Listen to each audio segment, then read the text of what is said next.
자, 아래 워크시트에서 수은위를 계산하는데 이거 실무에서 굉장히 자주 사용되는 문제이고 좀 까다로운 문제예요. 잘 할 수 있을지 모르겠지만 자, 우선 기본 개념을 여러분들이 아셔야 됩니다. 우리가 수은위를 계산하는데 간혹 가다 보면 이렇게 동률이 있어. 동률이 있다고. 그러면 그냥 랭크 함수 쓰면은요. 제가 2등이 여러 개 나오고요. 또 3등이 아니지. 2, 3, 4, 5등이 또 여러 개가 나온단 말이야. 근데 그걸 하지 말고 내가 지금 여기에 나오는 아이들이 정확하게 1등부터 10등까지 순위를 쫙 빼고 싶은 거예요. 제가 예전에 이제 그 뭐 서울에 있는 고등학교에서 잠깐 기간제 교사를 한 적이 있어요. 근데 수행 평가를 1년에 4번 보잖아요. 그지? 1학기에 2번, 2학기에 2번, 4번 보는데 그거하고 기말고사, 중간고사 점수하고 그다음에 과제 낸 거하고 해가지고 채점을 하는데 동점자들이 너무 많은 거야. 그럼 우선순위를 줘야 되잖아요. 그러니까 예를 들면은 뭐 국어를 더 잘 본 애들 또는 수학을 잘 본 애들을 우선순위를 줄 수가 있단 말이에요. 그치? 자, 근데 여기에서는 뭐라 한 거냐면 동점자들이 있는데 그 중에 국어 점수가 더 높은 애들을 순위를 매기자는 거야. 그래서 여기에 보시면은 요렇게 순위가 있는 거죠.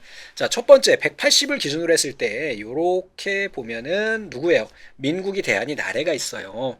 그러면 지금 보세요. 180으로 동일하기 때문에 이 중에서 먼저 우선순위가 있는 애 누구예요? 얘가 맞죠. 얘가 1등, 얘가 2등, 3등이에요. 이 안에서. 그럼 얘를 어떻게 계산하느냐? 아주 간단합니다. 뭐냐면 우선 순위를 계산하면은요 동률이 나오게 되거든요. 그럼 그 동률을 계산하고요. 거기에다가 나보다 큰 애들의 개수를 세면 돼요. 어떻게 해요? 지금 보시면은 요렇게 요 범위가 이렇게 되는 건데요. 요 범위에서 첫 번째 있는 이 친구에서 국어 점수가 나보다 큰 것의 개수를 세워주면 되겠죠. 됐어요? 그럼 만약에 지금 얘가 2등이라고 가정을 했을 경우에 나보다 큰 점수는 뭐야? 하나죠. 그러면은 2 더하기 1 하는 거예요. 자, 90점 같은 경우는 나보다 큰 애가 있어요? 없죠. 2 더하기 0이요. 자, 70 같은 경우는 나보다 큰 애가 2명이 있어요. 됐어요? 그래서 4등이 나온 거고 2등이 나온 거고 3등이 나온 거예요. 기본 컨셉은 아시겠죠? 이건 나중에 이제 실무에 가시면 여러분들 회사에 들어가시면 자주 사용되는 그런 방식이에요. 자, 우선은 랭크 함수를 이용을 해가지고 순위를 한번 계산해보고 어떻게 순위가 나오는지를 보여드린 다음에 우리가 한번 작업을 해볼게요.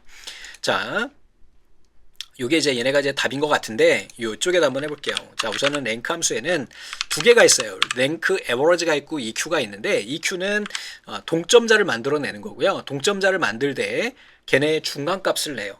그러니까 1.5등, 2.5등을 만드는 게 에버러지예요. 그래서 이 에버러지 함수는 이번에 시험 개정되면서 랭크 2의 AVG는 출제 기준에서 빠졌습니다. 그래서 EQ만 아시면 돼요. EQ가 전통적으로 우리가 사용하던 랭크 함수 같아요. 자, 순위예요. 여기 보면은 내가 지금 총점 예를 할 거고요. 레퍼런스는 이 범위가 되겠죠. 레퍼런스는 항상 F4키 눌러 절대 참조해요. 오더링은 그냥 비워두면 가장 큰 게 1등입니다. 그래서 확인을 눌러줄게요. 더블 클릭을 눌렀더니 이렇게 2등, 5등 이렇게 값이 나왔단 말이야. 그럼 여기에다 뭘 더하면 된다고? 나보다 큰 국어 점수의 개수를 더하면 돼요. 그러면 나보다 큰 국어 점수의 개수는 뭘로 계산할 수 있을까? 네, 배울 수시고요. 자, 이 문제는 그 문제입니다. 자, 그렇게 생각하시면 돼요. 자, 우선 첫 번째 랭크 했어요. 우선은 이 함수 이름이 랭크가 지원은 되지만 현재는 랭크 EQ입니다. 제가 이거 끝나고 함수는 다 변경을 해드릴게요. 랭크 EQ가 맞아. 랭크 INQ 사용 방법 똑같아요. 자, 이렇게 하고요. 이 녀석의 성적을 계산해요. 그죠? 또 이 녀석의 똑같은 이번에는 비열이네. 요 녀석의 성적을 계산해요. 두 개를 더해요. 이게 말이 되냐? 말이 되냐고. 말이 안 되잖아. 자, 두 번째. 이번에는요. 두 개를 곱해요. 말이 안 되잖아. 좀 전에 우리 얘기했잖아요. 순위를 계산하고 그것에 대한 나보다 큰 놈들의 개수를 세워주면 돼요. 우리 배열 수식에서 썸을 이용을 해가지고 할 수 있겠죠. 대신에 뭐라고요? 지금 동률인 아이들에 한해서 그게 이 부분이에요. 자, 지금 F열에서 만약에 내가 지금 계산을 하려고 하는데 내가 지금 계산하려고 하는 그 행, 첫 번째는 2행이 되겠지만 다음에 3행이 되겠죠. 이 3행과 나와 동일한 애들을 추리고, 즉 요만큼을 추려내고 그 다음에 뒤에다가 나보다 큰 것에 대한 개수를 세워주는 거예요. 두 조건을 만족하면 결국은 개수가 나오게 되겠죠. 이렇게 얘는 1개, 0개, 2개. 그리고 걔네를 2개를 더해요. 얘가 답입니다. 좀 까다롭긴 하거든요. 사실 얘가 자주 출제되는 애는 아니에요. 하지만 실무에서 사용되기 때문에 여러분들이 한번 참고해 보시라는 말씀이고요. 이해하기가 어렵다. 그냥 기본 컨셉만 기억하시기 바랍니다. 그러면 자, 32번이요. 아래 시트와 같이 원본값에 레프트 원본값 쉼표 2 줬어요.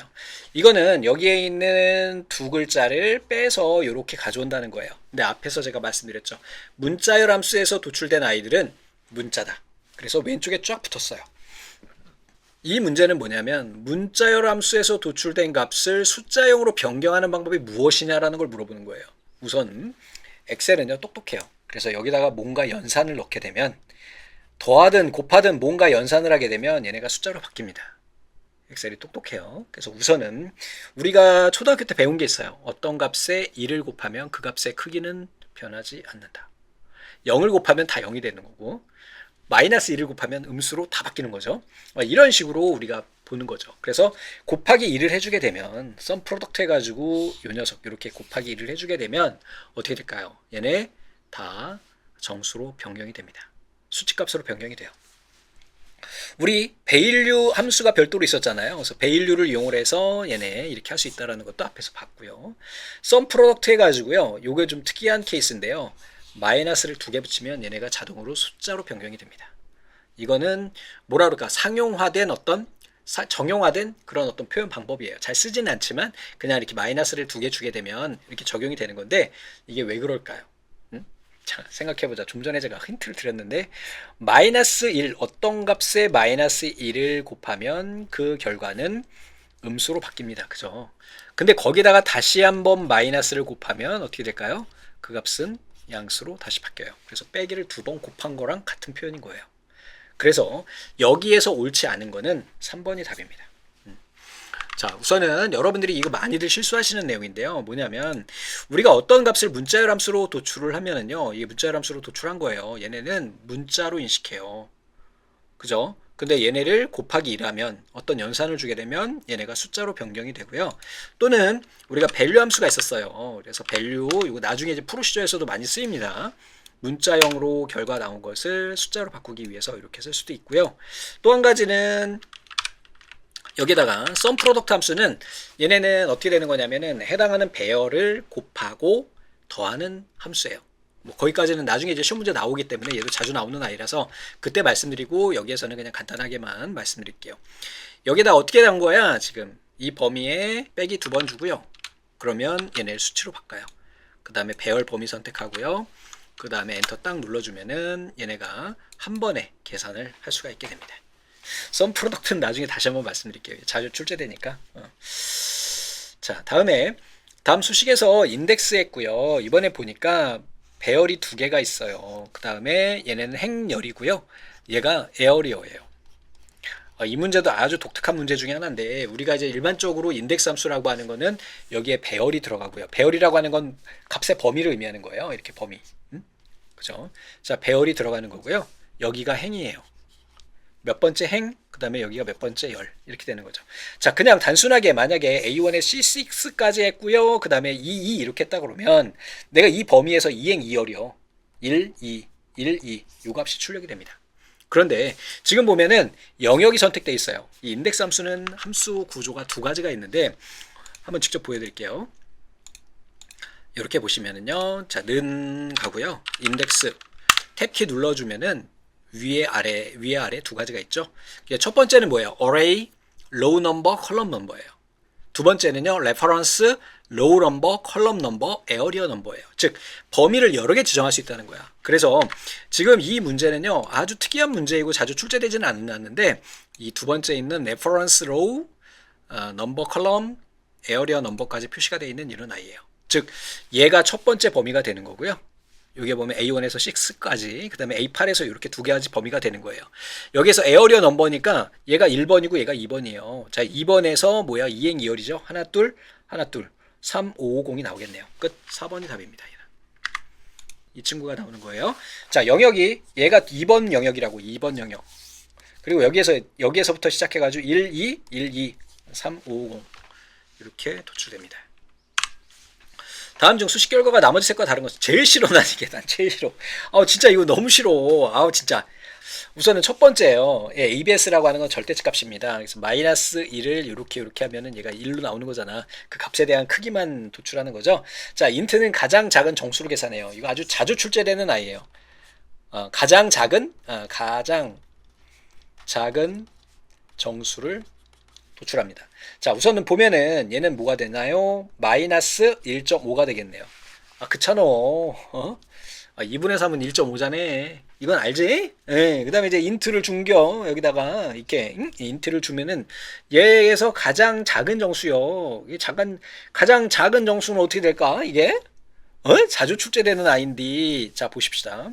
얘가 마이너스 1.5고요. 얘는 2고요. 얘는 마이너스 1이에요. 자, 얘가 작아요. 얘가 작아요. 얘가 작죠. 얘는 결과가 마이너스 2가 나옵니다. 걔네를 ABS 적용해 주니까 결과는 2가 나오겠죠. 자, MOD예요. 마이너스 3을 2로 나누면 얼마가 나올까요? 난 이건 뭐 계산 못하겠던데. 응? 나머지가 얼마 나오는 거예요? 음수로 계산하는 건 저는 계산을 못하겠어요. 자, 라운드업 했어요. 랜드는요, 이거는 난수로 계산해요. 난수. 랜덤한 수, 난수를 계산하는데 얘는 0에서부터요. 0.99999까지의 값을 냅니다. 되셨죠? 자, 그러니까 얘는 어쨌거나 저쨌거나 0에서부터 이렇게 나오기 때문에 난수가 출력이 돼요. 1이 되는 게 아니야. 0.99999까지만 나와요. 됐죠? 자, 라운드업은요, 얘는 자리 올림이에요. 그래서 예를 들어서 제가 만약에 여기다가 난수를 딱 했더니 5, 4 이런 게 나왔어. 그럼 어떻게 나올까요? 얘는 1이 나오겠죠. 자, 마찬가지로 0.99999 나왔어. 얘를 라운드업 했어요. 한 자리, 여기 보면 0자리라는 건 정수만 표시하라는 거야. 한 자리 올려서 1 나오죠. 그럼 0.00001 이렇게 나왔어. 얘도 강제로 올리면 결국은 1이 나옵니다. 얘는 항상 1이 나와요. 되셨죠? 자, 팩토리얼은요, 이거는 팩토리얼은 뭐예요? 이거잖아. 3 팩토리얼. 이렇게 쓰는 거지. 3 팩토리얼은 뭐야? 1 곱하기 2 곱하기 3이잖아. 자, 1.9는요, 그냥 1이지 뭐. 이거. 맞습니까? 자, 그럼 답은 1번이요? 그럼 이거는 뭐가 나오는 건지 모르겠는데, 그지? 우선 여기까지 한번 나온 걸 보고 확인을 한번 냅다 해봅시다. 34번이고요. 우선 답은 1번이네요. 자, MOD 이렇게 했는데요. MOD에서 이렇게 해보니까 결국은 3을 2로 나누면 마이너스 1이라고 하는 나머지가 나오는데, 나머지라고 하는 거는 음수가 나올 수 없으니까 1이 나오게 된 거네요. 자, 이렇게 나온 거고요. 자, 난수예요. 자, 랜드 함수는요, 그냥 난수를 발생시켜요. 실행할 때마다.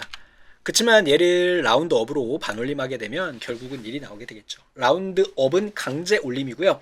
라운드 다운은 강제 버림이에요. 라운드는요, 4, 4, 5, 2이에요. 4는 죽이고 5 이상은 반올림이에요. 자, 팩토리얼인데 1.9는 우리가 2가 아니기 때문에 그냥 1로 끝나요. 팩토리얼. 자, 35번입니다. 다음 중 엑셀에서 리본 메뉴를 최소화하는 방법으로 옳지 않은 것은 그랬어요. 리본 메뉴 최소화하는 건데 이것도 간혹 출제가 됩니다. 엑셀 창 오른쪽 위에 있는 리본 메뉴 최소 단축, 요거를 클릭한다. 좋아요. 단축키 Alt F1이다 그랬어요. 요거 좀 이상한데. 자, 리본 메뉴의 활성 탭 이름을 더블 클릭한다. 맞아요. 리본 메뉴를 최소화하거나 원래 상태로 되돌리려면 컨트롤 F1 키를 누른다 그랬어요. 야, 그러면은 Alt F1이요, 컨트롤 F1이요. 이게 둘 중에 하나만 답이네. 맞습니까? 둘 중에 하나 틀리는 거잖아요. 자, 뭐 보자고요. 엑셀 어디 갔냐 보자. 여기 있네요. 자, 우선은 첫 번째 여기에 리본 메뉴 이렇게 줄여주는 아이고요. 더블 클릭하면 열려요. 또 더블 클릭하면 줄어들어요. Alt F1은요, 차트를 자동으로 삽입합니다. 이게 자주 출제가 돼요. 이 문제는 사실은 리본 메뉴 숨기는 컨트롤 F1이 아니고요. Alt F1을 아느냐는 문제야. 이거 종종 나오거든. 차트 자동 삽입 단축키가 바로 뭐가 된다? 네, Alt F1이에요. 이렇게. 되셨죠? 이거 기억하시기 바랍니다. 다음 중 아래 데이터를 이용해서 또 나왔네? 적당하지 않은 것은 그랬어요. 우선은 분산형, 도넛형, 영역형, 주식형 이렇게 나오는데요. 여러분들 이 문제 자주 출제됩니다. 주식형 차트가 우선 답이고요. 주식형 차트에는요, 그거 있잖아. 전 주식을 안 해서 뭔지 모르는데 주가, 종가, 뭐 말가 뭐 이렇게 세 가지가 있대. 이 세 가지가 꼭 들어가야 돼요. 그지? 주식형 차트에는 꼭 세 가지 값이 들어가야 됩니다. 근데 얘는 지금 뭐요? 두 개밖에 없잖아. 그래서 얘는 주식형 차트가 답이 됩니다. 그래서 자, 34번도 우리 받고 36번 한번 만들어 볼게요. 자, 이 녀석을 가지고 이렇게 하고요. 삽입 눌러가지고 차트 들어가는데 이렇게 하고 차트에서 이 녀석이 주식형일 거예요. 여기에 주식형 딱 눌러보면 자, 주식형 차트를 만들려면 주식의 고가, 정가, 저가, 종가 순으로 3개가 있어야 된대. 근데 얘네는 지금 값이 2개밖에 없잖아. 그래서 요거 종종 출제됩니다. 그래서 우리가 이제 차트 그릴 때 주식형 차트에는 좀 전에 뭐라 그랬어? 시가, 종가, 뭐 아무튼 뭐 그의 3가지가 필요하다라는 거 여러분들이 기억하시면 되겠습니다. 얘는 그래서 4번이 답이 되는 거고요. 자, 그리고 이 문제 같은 경우에는 이게 이제 버전이 올라가면서 이 기능이 없어졌어요. 그래서 요거는 그냥 참고로만 봐주시는데 나머지 보기들이 문제에 출제됐던 애들이 있어서 문제를 한번 보겠습니다. 현재 작업 중인 파일의 파일이 백업 파일이 생성되도록 다른 이름으로 저장 대화 상자의 도구의 일반에서 백업 파일 항상 만들기를 체크한다. 이건 맞아요. 자동 복구를 활성화해서 파일이 원하는 주기마다 자동으로 저장되도록 할 수 있다. 자동 복구 활성화한 경우 이거는 보지 마세요. 버전 관리 기능이 사라졌습니다. 활성화시킬 수는 있는데 별도로 메뉴를 추가해 줘야 돼요. 저장하지 않고 닫은 파일을 복구하려면 엑셀 옵션 창에서 저장해서 저장하지 않고 닫는 경우 마지막으로 자동 저장된 버전을 유지합니다. 확인란이 선택되어 있어야 한다 그랬어요. 자, 우선은 3번을 빼고 나머지만 보면 되는 거예요. 이 문제는 백업 파일 만드는 거는요, 파일에 다른 이름으로 저장, 어떤 특정 위치 찍어주시고요. 여기 도구에서 일반 옵션에 가보시면은 이렇게 백업 파일 항상 만들기라고 하는 메뉴가 있고요. 여기에 읽기 암호, 쓰기 암호가 있어요. 얘네도 뒤에 문제가 출제될 거예요. 이 열기 암호와 쓰기 암호의 차이점에 대한 건 문제가 뒤에 있을 테니까 그건 그때 가서 말씀드리도록 하고 이렇게 할 수 있다라는 거. 그 다음에 두 번째 자동 복구래요. 얘를 자동 복구할 때는 어떻게 되는 거예요? 여기에 옵션에 가셔가지고 저장 탭에 가셔가지고 여기 자동 정보 저장 간격해서 10분마다 저장할 수 있도록 하는 거고요. 그 다음에 저장하지 않고 닫은 파일 어쩌고 저쩌고 나오는데 얘는 여기에 보시면 자동 복구 저장 정보 간격이라고 나오죠. 10분마다 자동 저장이 되는 거고요. 저장하지 않고 닫는 경우 마지막으로 복구된 버전 유지, 이렇게 옵션 2가지가 있는 걸 확인할 수가 있겠죠. 대신에 이 문제는 뭐라고요? 3번이 우선 답이고요. 얘가 잘못됐어요. 그리고 기능 자체도 없기 때문에 대신에 얘네들은 좀 기억하고 계시기 바랍니다. 자, 다음 중 아래 수정 전 차트를 수정 후 차트로 변경하기 위한 작업으로 옳은 것은 그랬어요. 차트 문제가 계속 2문제씩 출제되네요. 자, 보자 이거지. 자, 수정 전이고요. 수정 후에요. 차이가 뭘까요? 세로 축의 값이 다르네. 보이시죠? 이거는 바로 로그를 이용한 로그 눈금 간격 옵션을 적용한 것입니다. 뭐냐? 1, 10, 100, 1000만 해서 얘는 로그를 10으로 지정한 거예요. 차트 종류는 그대로예요. 표시 단위를 100만으로 설정했다 그랬는데 표시 단위는 지금 50만이고 이게 지금 1000만이기 때문에 달라진 것 같지 않아요. 세로값 축의 축서식에서 축 옵션 값을 거꾸로 선택했다는데 거꾸로 하면은 이 축이 위로 올라가요. 이렇게. 여기에서 로그 눈금 간격을 10으로 지정했다 그랬어요. 직접 한번 해보도록 하겠습니다. 자, 이 녀석을 어떻게 한 거냐면 클릭 눌러주시고요. 우클릭 하시고요. 축서식 이렇게 가보면 이쪽에 아래쪽에서 쭉 내려보시면은 로그 눈금 간격이 있어요. 그래서 얘를 10으로 지정하면 10단위 1, 10, 100, 1000만 가고요. 100으로 하면 어떻게 될까? 어떻게 되는 거예요? 다른 한번 찍었다 가보면 이렇게 단위가 1, 100, 만, 100만 이렇게 가는 겁니다. 자, 이렇게 우리가 지정할 수가 있겠고요. 값을 거꾸로 하면은 얘가 축이 위아래로 바뀌어요. 그래서 이런 것을 의미하는 겁니다. 자, 표시 단위 바뀐 거 아니고요. 축 선택 우클릭 축서식 가셔가지고 얘네 거꾸로 해제해 주고요. 한 가지만 더 해볼까? 뭘 해볼까? 누적 세로 막대형으로 한번 바꿔보겠습니다. 차트 종류 변경 이게 있네요. 차트 종류 변경 가서 누적 세로 막대형 이렇게 한번 변경을 해볼게요. 뭐 차이는 없네요. 왜? 계열이 하나밖에 없으니까. 누적 세로 막대형은 계열이 여러 개 있을 때 걔네를 다양한 색상으로 표현하는 거니까. 그래서 이 문제는 로그 눈금 간격에 대한 내용이다 보시면 되겠죠. 자, 인쇄 미리 보기면 인쇄에 대한 설명으로 옳지 않은 것은 그랬어요. 인쇄 미리 보기를 끝내고 통합문서로 돌아가려면 다른 탭을 클릭하면 된다. 인쇄 및 인쇄 미리 보기 할 대상을 선택 영역, 활성 시트, 전체 통합문서 중 선택할 수 있다 그랬어요. 인쇄 미리 보기 할 거. 페이지 여백 표시 기능은 가능하나 페이지 여백 변경은 페이지 설정 대화 상자에서만 가능하다 그랬어요. 인쇄 미리 보기에서요. 용지 방향을 가로와 세로 방향으로 바꿔가면서 할 수 있다 그랬어요. 자, 앞에서 본 적 있죠?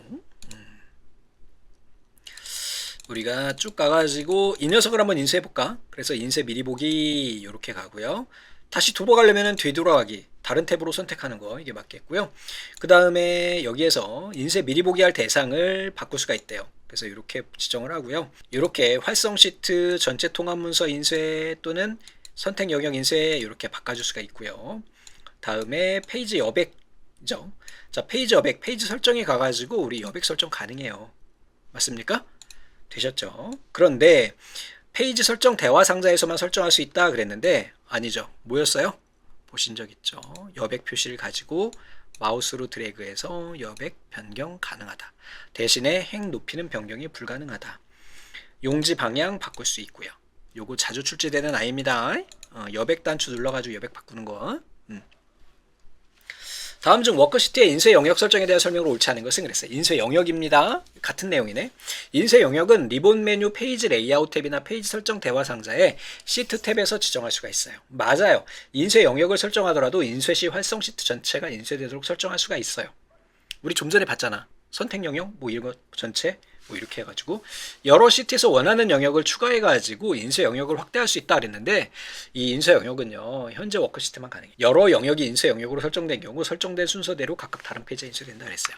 인쇄 영역은 나중에 이제 실계도 출제가 되는데요. 짜잔, 제가 잠깐 데이터를 좀 만들어 가져왔어요. 자, 인쇄 영역은요, 제가 만약에 이 부분만 인쇄하고 싶은 거예요. 그럼 이렇게 선택하시고요. 페이지 레이아웃에 가보시면 인쇄 영역이 나와요. 인쇄 영역 설정 이렇게 눌러주면 얘네가 지금 테두리가 있어서 그런데 이게 선이 두꺼운 게 생깁니다. 그리고 인쇄 미리 보기 가보시면 내가 선택한 범위만 나와요. 그런데 여기에 보시면은 전체 통합 문서를 하거나 또는 선택 영역 인쇄 이걸로 바꿔서 우리가 할 수 있기 때문에 우리 문제의 이 내용은 맞는 내용이 되겠죠. 되셨어요? 자, 첫 번째 문제부터 하나씩 한번 해볼게요. 페이지 레이아웃 탭이나 페이지 설정 대화 상자에서 시트 탭에서 할 수 있다 그랬어요. 우선은 첫 번째는 우리가 뭘로 한 거예요? 지금 요 범위에서 여기에 있는 페이지 설정에 인쇄 영역으로 한 거고요. 여기에서 페이지 설정에 들어가셔가지고 시트 탭에 가보시면 그 내용이 들어있어요. 아시겠죠? 자, 같은 내용입니다. 인쇄 영역을 설정하더라도 인쇄 활성 시트 전체가 인쇄되도록 좀 전에 우리가 봤던 것처럼 할 수 있고요. 여러 시트에서 원하는 애들을 할 수 있네요. 야, 요거는 한번 직접 한번 해봐야 되겠다. 그지? 이렇게 해서 자, 요 부분 설정했고요. 요 부분도 이렇게 인쇄 영역을 설정을 해볼게요. 그리고 이쪽으로 와가지고 인쇄 미리 보기 가보고요. 여기에서 뭐 할 수 있는 게 없잖아 지금. 그지? 인쇄 영역은요 해당하는 워크시트 내에서만 설정할 수가 있어요. 자, 대신에 이런 건 가능해요. 이렇게 범위 선택하고요. 컨트롤 키 눌러주고 다음 범위 이렇게 선택하고요. 인쇄 영역 이렇게 설정하면 두 개 부분을 따로 잡을 수가 있어요. 그 다음에 인쇄 미리 보기 보시면 첫 번째, 두 번째 이렇게 페이지 나눠서 인쇄될 수 있다는 거. 요거 좀 전에 봤던 내용이 되겠죠. 그래서 여기까지 해가지고 우리가 2019년 1회 봤습니다. 앞에서 봤던 내용들에 대해서는 다시 안 봤어요. 아주 중요한 거 아니면. 그러니까 제발 부탁드릴 것은 어떻게 한다고요? 네, 최신 기출문제부터 거꾸로 봐주시기 바랍니다. 나중에 이제 기회가 되면 얘네 이제 묶어가지고 이렇게 문제풀이를 좀 할 수 있는 그런 기회를 갖고 싶지만 될지는 확답을 못 드리겠습니다. 자, 고생하셨습니다. 감사합니다.